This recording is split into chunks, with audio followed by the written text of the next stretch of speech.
going on? What's going on, good people? This is the ministry moment with Apostle Deon. I'm not gonna start, I promise. With Deon Mose and Alia Wheeler. Hey y'all. All right, so the ministry moment is a time for us to come together and talk about ministry. It's not so much giving tips, but it's more so having conversations.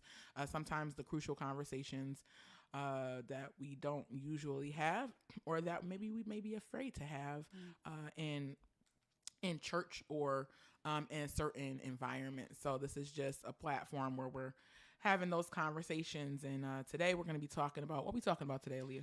We talking about expectations. A lot of times we just go to church. Yeah. We don't have any expectations. What are you going there expecting? Are you expecting to grow? Are you expecting to change? Are you expecting to be an active part of it? On the flip side, what are churches expecting from their members? Good stuff. Good point. There's no communication in that. So a lot of times people are disappointed on both ends. And nobody ever came to the carpet or to the table and just kind of had a conversation. Set expectations. That's important in life, period. Relationships, at work. Yes. So it's no different in church. You're still dealing with people. So sorry, I didn't mean to go off on the whole tangent. No, but that's what this is. It's tangent time. Tangent time. It's tangent time. But seriously, this is the platform for it. Say what you need to say. Okay, I promise. Y'all got to give me like a budget of 3 song outbursts per show. that's never gonna work. I can be budgeted. Okay, we're gonna budget right now. So Expectations. let's I just say- expect you to budget. Okay, so let's just say 5 because we're gonna say 5 because I've already done 2. I have two or 3. Okay, so you got one more. No, I said 5 because if we say 5, You see this, then folks? if we do 5, then I'm giving myself the opportunity to reach the goal. So like this week can be 5, and then next week can maybe be 4, and then the week after that we'll stop at 3 because I've gotta still stay true to myself and have those moments that give me life. Life. Right. So that was 3. So I got 2 more. All right. Yep. So Okay.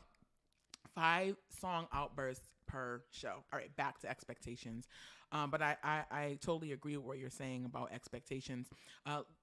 Living through church my entire life and still living through it, one thing I realized is that I have never been a quote unquote member. I've always been a leader. I've always been like a director of worship and arts, a choir president, something where I was really heavily connected with the leadership team or the pastor and first lady or the first family or just, the leaders, the operations teams, the finance teams, just the leadership of every church organization. So I've not really had that membership experience. And I've started to realize that growing up, becoming older, a little wiser. I'm not going to say older. I'm like seasoned like Old Bay. But why ain't called Young Bay? Like why are we called Old Bay? Why is it old? But I noticed as I've become a little older that my expectations, I've been able to tailor my expectations according to what I need in my life in this moment or what I'll need in my life at another given moment. Growing up in the church and always being a leader, you honestly don't, you may have expectations, but I'll speak for me. I had expectations, but I didn't actively imply or even communicate my expectations because I was a leader. So there was a different expectation of me as a leader. And so I walked in the expectations that were held for me, but I did not communicate my expectations for the church. And the church, there are expectations that I have of a church. Number one expectation that I have of a church, and we'll go here, is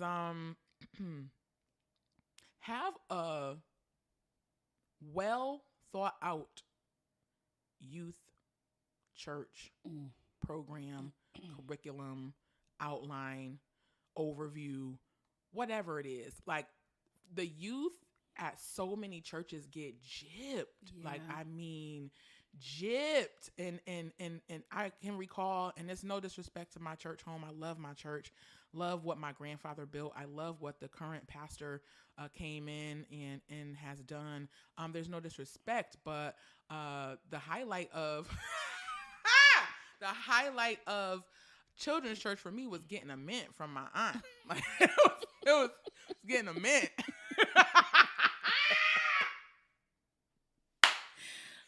That should not have been my highlight. The highlight in activities was to go to Kwasi. And if any of you know Connecticut, Listen, that Kwasi Lake compound Kwasi trip. Lake, and we were low budget for a while. It was more so Kwasi. It was Lake Compounds was level 2. We stayed at level 1 because Kwasi had that one ride. What was that thing called? That one roller coaster, the Scream. What was it? It was something real raggedy. One of my clients say raggedy. Something real raggedy. This woman is a millionaire. She be like raggedy. But anyways, yeah. So like, have a booming. I'm about to start squirreling, y'all. Bring me back. I have a booming youth department, you know, a youth ministry. Everybody calls it something different. A youth experience. There should just be an amazing youth experience, an amazing youth experience. That when we're young, when kids are young, that's where they absorb and they soak up and they're impressionable. So like, that's the time where we can really capture them. That's the time we can pour everything into them. I mean, the Bible says, train up a child in the way he should go. And when he gets old, he won't depart from it.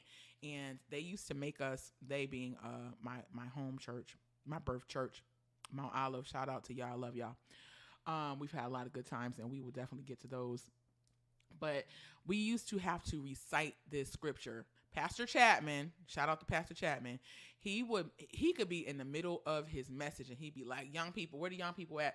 I want y'all to come and recite this scripture. So we always had to be on guard because it was like, oh my God, Pastor Chapman, he could be preaching. It don't even matter. Like we about to get called out. It could be in the middle of offering. We're about to get called out. And it was, remember now thy creator in the days of thy youth, while the evil days come not and the years draw nigh, and thou shalt say, I have no pleasure in them.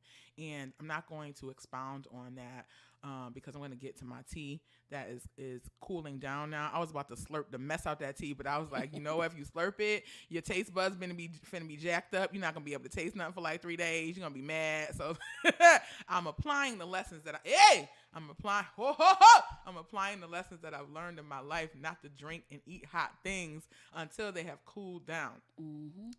However, you know, that scripture, I'm not going to expound on it, but that scripture was one of the reasons, is one of the reasons why I continue to remember God while I'm young. When you get older, listen, your body start acting weird. I mean, we were just in here doing a sound check and singing show songs, and I thought I knew the song. I thought I knew it. So to Leah, oh, I remember this song. I know this song in this show. I know it. And I was mumble rapping. I was like, oh yeah, I don't know it. Let's listen to that really quick. As long as we got each other. Yeah, that guitar.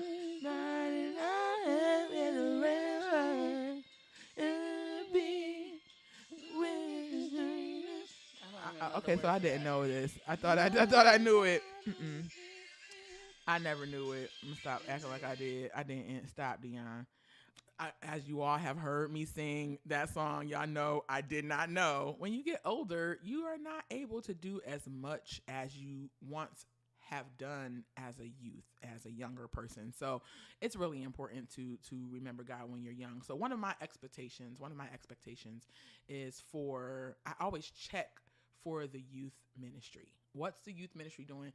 Who's teaching the youth? Okay. Are there reject preachers teaching the youth? Is that where they're getting their practice? Who's the youth pastor? Do you even have a youth pastor? because someone needs to be pastoring the youth. And if you expect your church to be big or to grow, there's no way that your main senior pastor is going to be able to pastor the youth. So who is the youth pastor, or who is the youth leader? Who is over the youth? Who's the overseer of the youth? Who's the director of the youth? Who is that person? That person holds a lot of weight on them. But who's the team? What's the team? Are the parents involved, or is this just like a babysitting situation? What kind of presentation does the youth give? As a younger person, we used to have Sunday school and YPWW. My roots, I'm showing them, but my new growth. But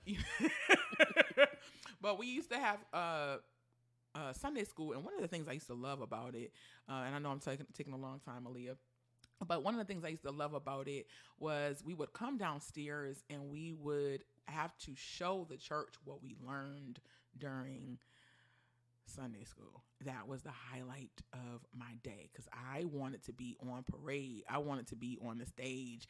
I wanted them to say, who knows how to recite the Lord's Prayer?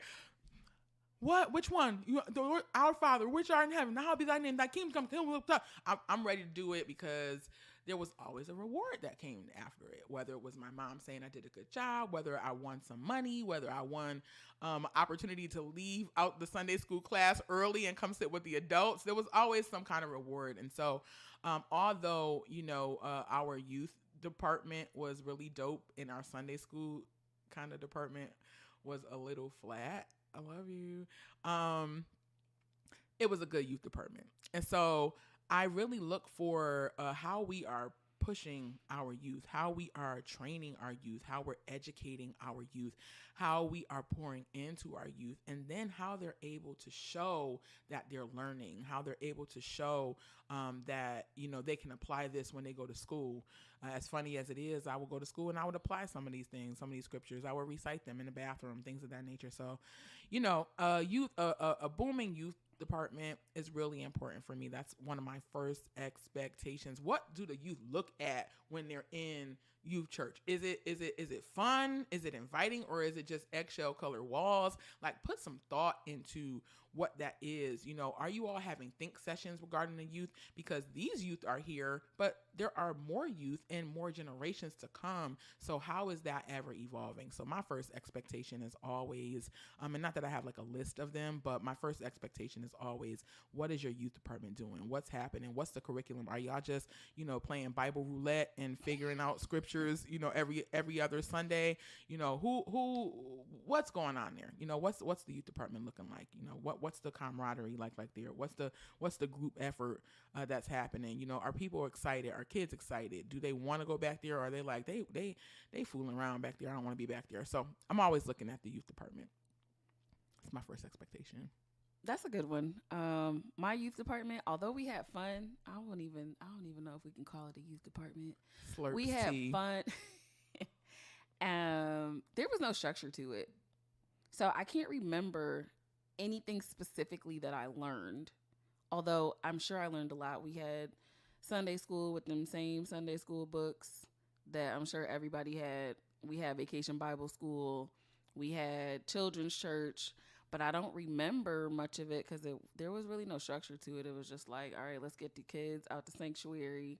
And shout out to Minister Richards, because he was amazing. Like, he had things for us to talk about each week. I don't remember any of it. It was just conversation, which, we didn't have to be in church with the adults, so we were there for it. But that's a good expectation. Just kind of piggybacking off of you saying, like, who's leading the youth? One of my expectations is the senior pastor. I've seen a lot of times where I can check out a senior pastor and his message online. It really draws me to the church, or I see this person around the community. Mm-hmm. Like, they have a power in the way that they assert themselves when they show up in a room. Like, they show up. Like, every time I watch TD Jakes on TV, like, he changes the atmosphere, right? So we have a lot of these mega churches, and not even always just mega churches, but somebody that has this really strong leader, right? So you go to the church and your expectation is this is the leader of the house. Everybody is strong. You're going to get a good word. You're going to get great leadership. But the people falling under them do not have that quality. So you either have where they're training somebody to preach, and so you're having to listen to these messages that are just not resonating with you because they just don't know how to bring forth the word just yet.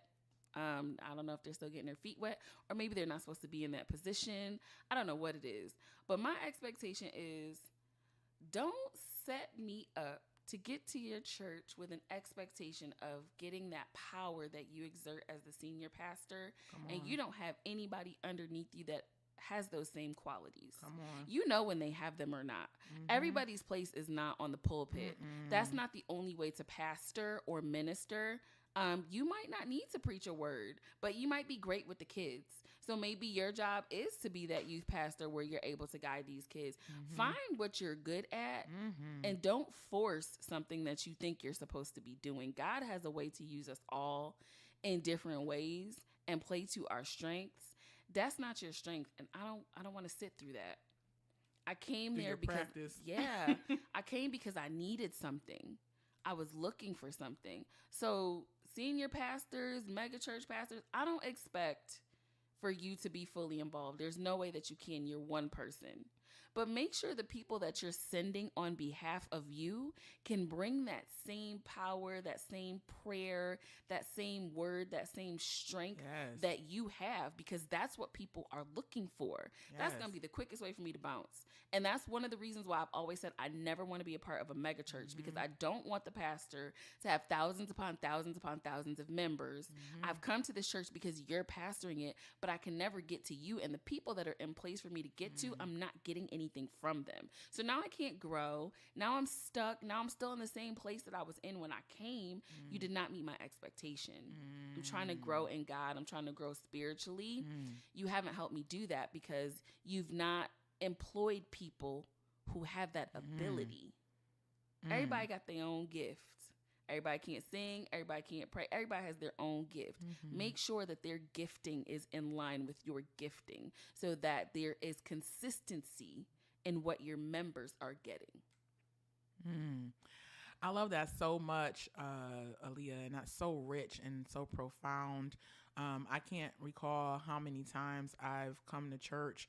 So, well, I will say at my birth church, everybody could preach. I mean, pastor could preach, my cousins could preach, my aunts could preach, my mama can preach, everybody can preach. So, even the associate ministers and elders, everybody could preach. So, well, there was a couple people that couldn't preach, and they just they ain't preach. You know, they let them do a Bible study, or they let them do a prayer and Bible band, give them a little practice. But teaching your youth or teaching your people, growing them on a Sunday, that's not for a practice preacher. That's not the time for your practice preaching. So I totally understand what you're saying with that, with those expectations. I think, we'll continue to have these conversations with everyone, with you all that are listening. I think my other piece to it is, and not so much for preachers, but just overall for ministries overall, is let's get a little bit more creative with the way that we help with our outreach. And also let's be mindful that we do need to outreach and we do need to do missions, but there's a lot of in-reach that needs to happen. And there's in-reach that needs to happen within our church, but then in-reach within our miles radius in our community. We're there as a church, as a community, so that we can help and we can assist people, not so much so that we can get a badge of honor or an award for, backpacks and for food. This is great. It's coats and shoes. And coats and shoes. Those are things that we actually need. People need them. So I don't think that there's anything wrong with that. But I think that we are in a stage now in 2022 where there's a greater need for greater items, for greater resources, for greater tools, for greater hookups. Okay. So if you see that we keep coming to the same place and we're giving away food and backpacks and clothes and shoes, what is it that's stopping people from being able to give back backpacks, clothes, and shoes. What is it that's stopping them from being able to get that for their families? Is it that they don't have a job? And so, yes, there's definitely job resources where we can teach someone, how to create a resume, and that's great. But I think what we do is we stop there. We give them the tools, we give them resources, but we don't connect them with, and I'm not saying everybody, but a good majority of ministries do not follow that entire life cycle through. We don't connect them with a job opportunity. It may be with someone within your congregation, or it may be someone that you know, or it might be a partnership that you've developed to connect this person who is homeless, who may have just been homeless because of a hard hit in life. Some people have degrees and they're homeless. Yeah. So the homeless are not just people who want to be homeless, but life hits. And I always say that we all are one situation off of losing it, off of going crazy, off of, if it wasn't for the grace of God, we would be in so many different situations that we probably wouldn't even know how to get out of, or even know how to seek God to get out of them. So I feel that, and this is just my own, it's not a soapbox, it's just my own concern for our society, that, and this is what God has commissioned me to do, right? So I'm definitely going to do something about it. But as a society and as Christians, we drop people after we've given them the help that we think we should give them. We drop them, and while we cannot make someone do anything, and we can bring people to the water, but we can't make them drink. I understand that there is a space in time. If you can think back to your roughest trial, if you can think back to not having a job, if you can think back to not having something, there is a space in time where you need encouragement. You need somebody to have that strength that you once had. Absolutely. To pour that into you. And I feel that sometimes we miss that opportunity to continue to show God's love to individuals who may need just a little bit more. They might need they might need you to help them figure out how to get to their interview. They might need you to help them find some clothes for their interview. They might need you to have an interview prep session with them. They might need you to have a follow-up, or teach them how to follow up once the interview has been had. They might even need your encouragement. They might not have landed the job as much as you put so many efforts into it. They may not have landed the job. So they might need you to encourage them to go after it again. So I just think that, where we are coming out of this definitely devastating time of our lives, when we've lost so many people, millions of people, to different to the COVID, to the COVID. I sound like my mother now. I don't put a "the" in front of it. The Facebook. I was on the Facebook. Yeah, she had the COVID. But we've lost so many people during the coronavirus that people need some help, some encouragement, some love, some support.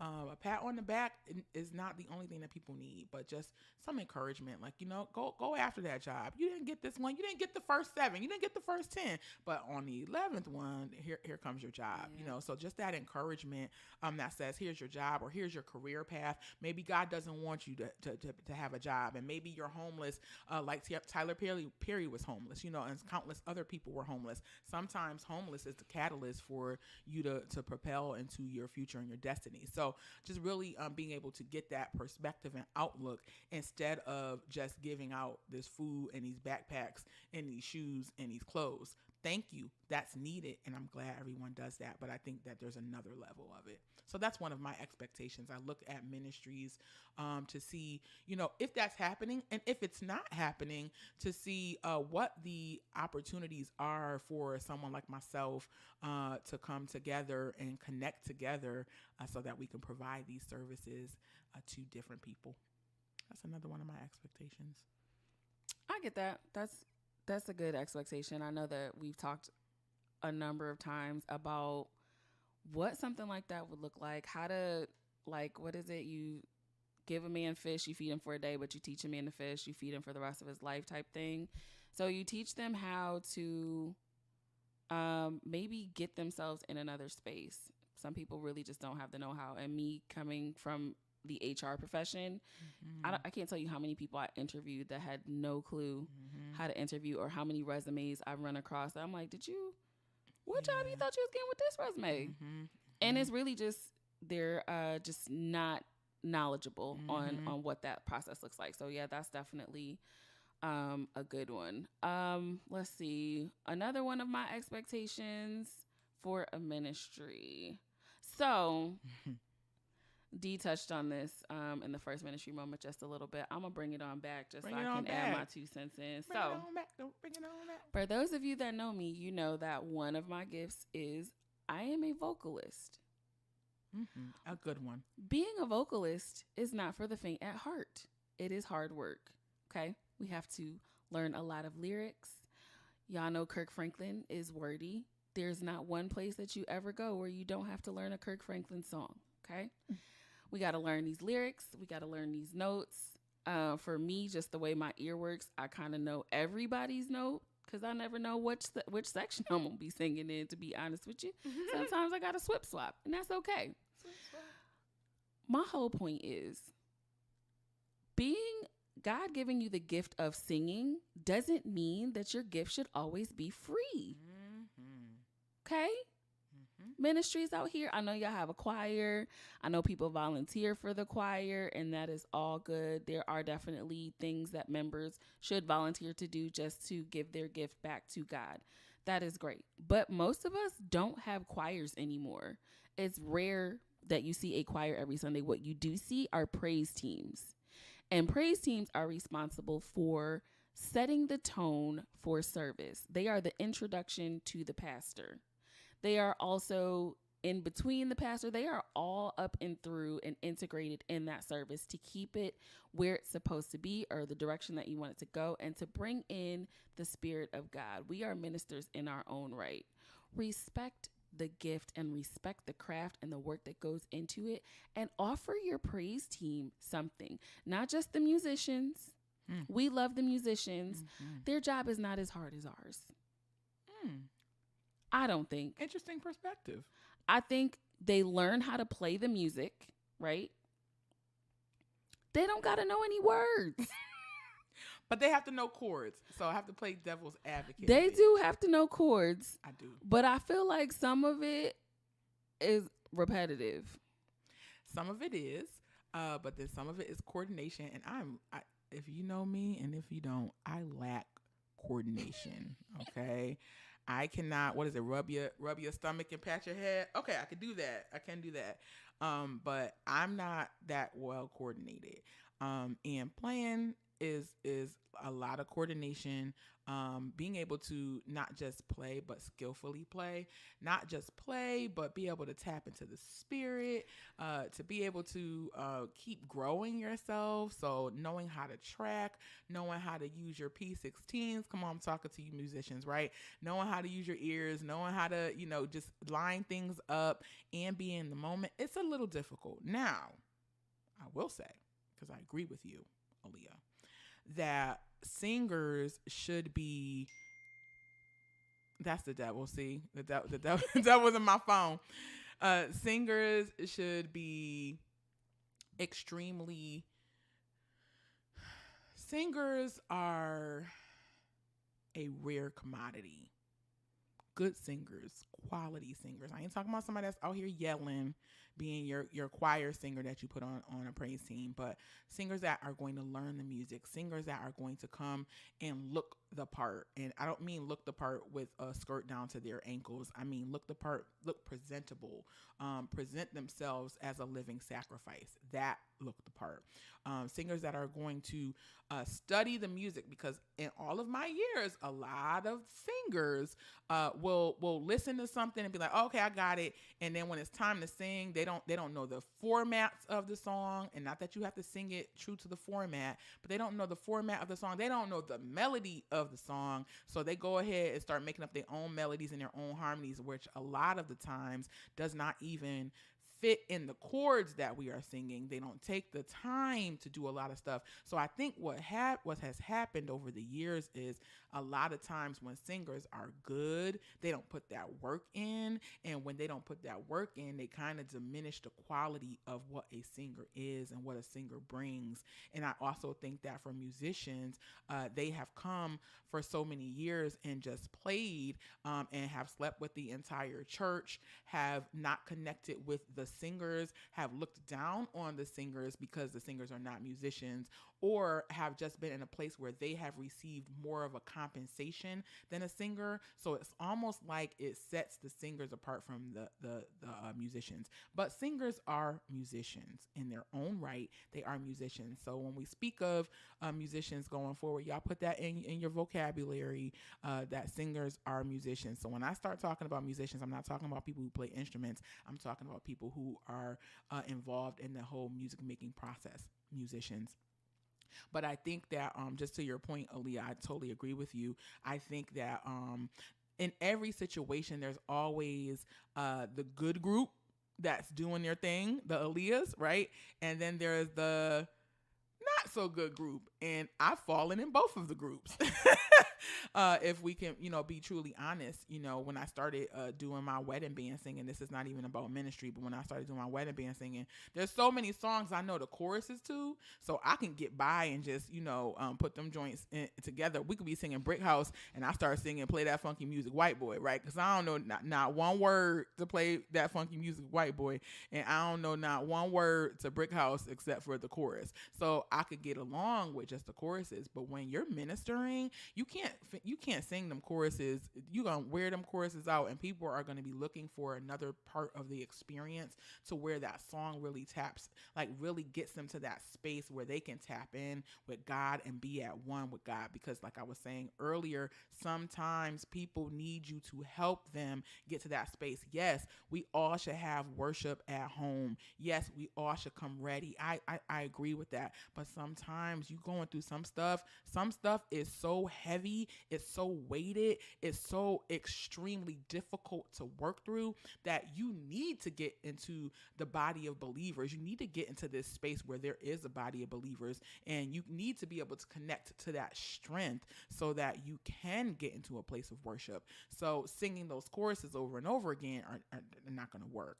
So in the same thing for ministry, like I was just saying, some singers, because they're really great, because they can put it on, they can perform, they can do all these things, performances, and worship is something totally different. You'll get a different Deon at a wedding than you would at church for praise and worship. I'm not trying to do no acrobatics. I'm not trying, if it comes out, it does, but that's not the goal. The goal is to be able to have a community of worshipers tap into the spirit. The goal is for me to say, God, you have given me this gift. You have given me this life. You have given me this spirit. You have given me these people to lead.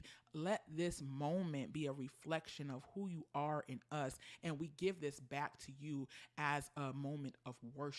We worship you. We bow down. We take this moment not to be involved in everything else, not to think about everything else, not to go somewhere else in our minds, because we can. It's easy. I've done it.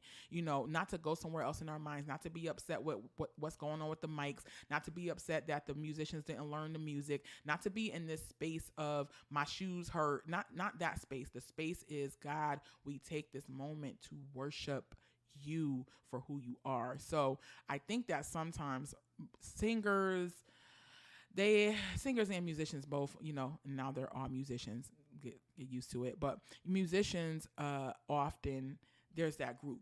Even in relationships, there's the good people who know how to relationship well, and then there's the bad people who don't know how to relationship, right? And the good people get with the bad people, and then they're tarnished and they're jaded, and it just becomes this thing. So I think that the move forward for that is to encourage these types of conversations that we're having here in Ministry Moment with your congregations, with your friends, with musicians, to just really talk about the expectations, Miss HR. Like the expectations of the ministry that you're serving on. I think that we don't have those kind of conversations. Mm-hmm. The expectation has been very minimal, but important. We need you to show up. Yeah. So I'll say this. I don't play instruments, but the way it looked to me, y'all ain't over there doing nothing. You don't know where we going. I gotta direct you. You don't know the song. Y'all gotta rehearse 37 minutes before. Like, I already know this song. So no disrespect to the musicians that are showing up prepared, just like all of us are, or the rest of us are, but I've not had that experience for real. So I'm looking for that experience. Maybe my expectation will look different. So shout out to those musicians who play instruments that come in ready and prepared and that are tapping in and following the flow of the service and following the flow of the vocalists and all of that. Y'all are out there, just like there are vocalists who don't be prepared. There are musicians who do the same. But my experience has been not that. So I'm talking from my experience. So my expectation is everybody be prepared. Everybody. Absolutely. If you're not sure, ask questions. Yeah. Do not get me on stage where now I'm confused because you don't know what's happening, and now I got to figure out what to say in this gap of space. And you fumbling and fidgeting. Listen, and I look like an idiot. I look like I have no idea what's happening. And I think that, to conclude, I think that that's an opportunity for God to come in. Yeah. Because us and all our humanness, we can get flustered quick. Been there, done that, probably will be there again, right? And I think that that's a moment for us to be able to say, hey, God, please step in and deal with that after now. Like, we don't let that go, but like deal with that after, because that is also that's a trick of the enemy. It's a trick of the enemy in that moment to get us distracted on worshiping God. Now, the trick of the enemy is not the person not being prepared, but the trick of the enemy is to get us distracted. So I even think in those moments, we could take a step in, take a step in. How many? I got one more, right? Because I get 5. I think I've only done 4. Mm-hmm. So make sure I use it, or does it carry over? No, we're not doing no carryovers. No. It's not like my time. It doesn't roll over. You can't reclaim it. You can't reclaim it. It's not like minutes back in the day. Roll over minute. You can't reclaim your song. Y'all don't call me. It's not 9 o'clock. It's not 9 o'clock. It's not bye.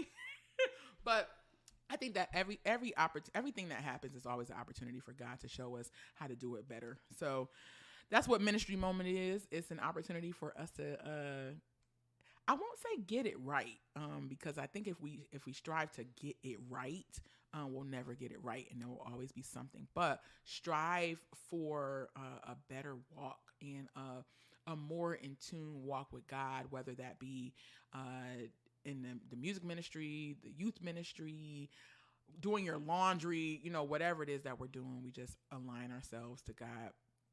That's my take on it. That's my start of it with expectations, and there's many more that we'll get into.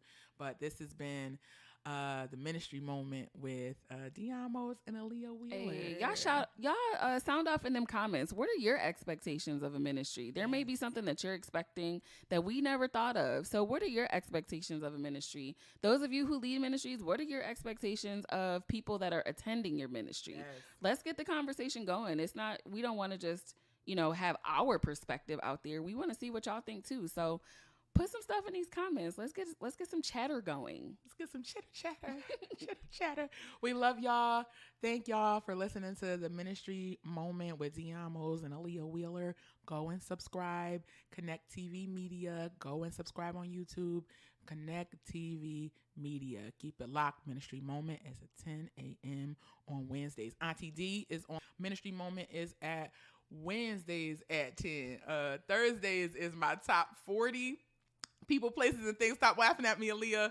And on Fridays is First Fridays is Church Girl Songs. Please stay tuned, because First Friday nights will be our game night. And on Fourth Sundays, we will be releasing something called God and Grits. Hey. I'm going to let you hear the God and Grits song as we go out. Y'all stay connected. Go subscribe and sound off in them comments like Lily just said. Love y'all. Bye. Bye.